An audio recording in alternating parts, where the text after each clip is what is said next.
makan nasi namanya belum bodok maning. Nek durung mangan segarane durung mangan bodok. Nek durung mangan sega arane durung mangan.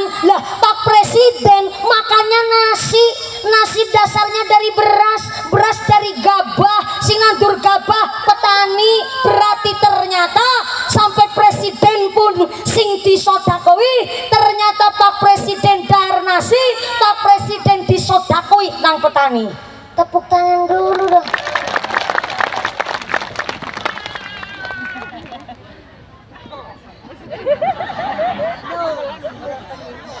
Bentar ambekan dulu saya. Nandure petani dadekno soda. Oh, inilah kenapa Kanjeng Nabi membela kita masyarakat yang pekerjaannya menjadi seorang petani. Maka yang udah jadi DPR gak usah kecewa begitu, Pak. Pak Robert kecewa banget, ya Allah. Apa saya nggak nyalon jadi DPR ya? Ada di petani bayi macul di dadir. Gak usah bingung begitu, Pak DPR. Yang udah jadi DPR, jadilah DPR yang jujur. Yang jadi kuwu, jadilah kuwu yang jujur. Yang jadi polisi, jadilah polisi yang jujur. Yang jadi tentara, jadilah tentara yang jujur.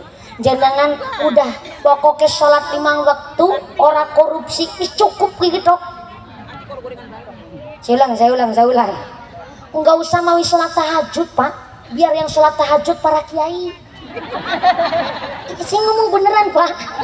Oke, jadi umarok, jadi pejabat, wis cukup sholat 5 waktu, sholat Jumat. Jangan ora usah mau jatah puasa Senin Kemis. Ben yang puasa Senin Kemis kiai baik.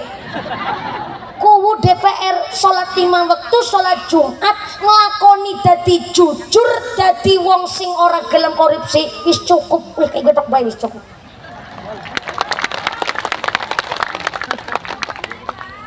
Makanya Baku, saya ini berulang kali dicalon-calonin jadi DPR, Pak Robert, Pak Kaji, siapa ya? Gas Wintok. Pak Sekcamnya datang nggak nih, Sekcam Binong? Oh ada, Pak Sekcam ya. Yang ada di sekretaris camat, ada camat comot.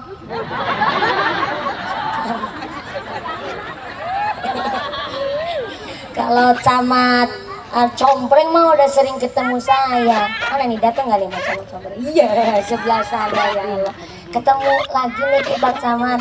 Kalau belum mau udah tahu modelnya saya, ceramahnya memang begitu. Maaf ya anu.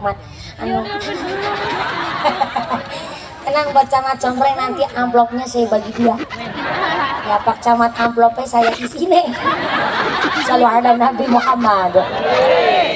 Saya nggak pernah kepikiran ingin terjun ke masalah partai politik.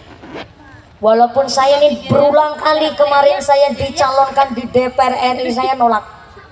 Biar Pak Robert sama Kaji Daswin Tobai sehingga di DPR. Kalau beliau jadi DPR udah pernah jabat nih, mau nyalon lagi mana? Beliau DPR Dewan Perwakilan Rakyat, saya DPR Durung Payurabi. Puas. Sampai kemarin saya masuk survei, Pak. Calon kandidat Bupati Cilacap, saya ketawa sampai kepingkel-pingkel. Le bocah kencur wingi sore minyak belek lancung ra gepeng. Masuk survei saya, Pak. Hanya gara-gara saya punya masa, punya jamaah banyak, saya dicalonkan kandidat calon Bupati Cilacap. Entah siapa yang nyalonin, tapi ternyata ada yang milih 0,25%. Saya nggak punya pikiran ingin terjun ke partai politik. Kenapa? Saya pikir begini, sebegini banyak satu lapangan desa Kihiyang kumpul hanya gara-gara kepingin ngaji ketemu dan kepingin meriksani weruh tonggos untune mumpuni. Saya yakin jenengan plus penasaran malam ini. Kenapa penasaran? Background di belakang saya adalah saya mumpuni ini seorang santri. Coba kalau saya datang sudah ada partai politik yang melekat di dalam diri saya, mungkin hari ini Anda tidak secinta malam ini kepada mumpuni. Betul? Pak Robert nggak usah kecil hati kalau kaji Daswinto. Nggak apa-apa jenengan ikut partai politik. Harus dari kalangan kita ada yang mewakili di DPR. Harus ada yang mewakili menjadi seorang umaroh. Kenapa seorang pejabat harus berangkat dari seorang santri? Kalau santri cuma ngerti fikih tapi nggak mau melek dengan keadaan zaman, bahaya, bisa jadi bonekanya orang-orang yang berpolitik busuk. Maka kata Syabdul Qadir Al-Jailani di dalam kitab Gunyah, santri itu punya 3 landasan ilmu. Yang pertama ilmu ulama, nafsu syaraf, hadis, tafsir, fikih, melotok namanya santri. Tapi yang kedua, santri harus siasatul mulki, melek dengan keadaan zaman. Contoh di belakang saya ini namanya alat rebana, Pak. Kita baca sholawat nggak usah dipiringi alat rebana, udah indah namanya baca sholawat. Tapi kenapa harus diiringi alat rebana? Ini mengikuti zaman. Kita harus betul-betul balance dengan keadaan. Kalau kita sampai dikalahkan oleh budaya orang-orang barat, kita nggak punya identitas, bahaya. Maka adanya alat rebana adalah salah satu bentuk santri itu melek dengan keadaan zaman. Jangan salah, namanya santri itu banyak yang juara internasional sampai olimpiade sains. Banyak anak-anak santri dari pondok-pondok pesantren. Sebab apa? Harus siasatul mulki. Tapi ya bahaya kalau nggak ngerti bab fikih, hanya ngerti melek keadaan zaman, cuma ngerti politik, kok sampai nggak tahu yang namanya bab fikih, hanya akan menciptakan gerandong-gerandong di masa depan. Halo, halo, saya ulang nih. Cuma ngerti fikih tapi nggak mau melek dengan keadaan zaman, siap-siap hanya akan jadi bonekanya orang berpolitik busuk.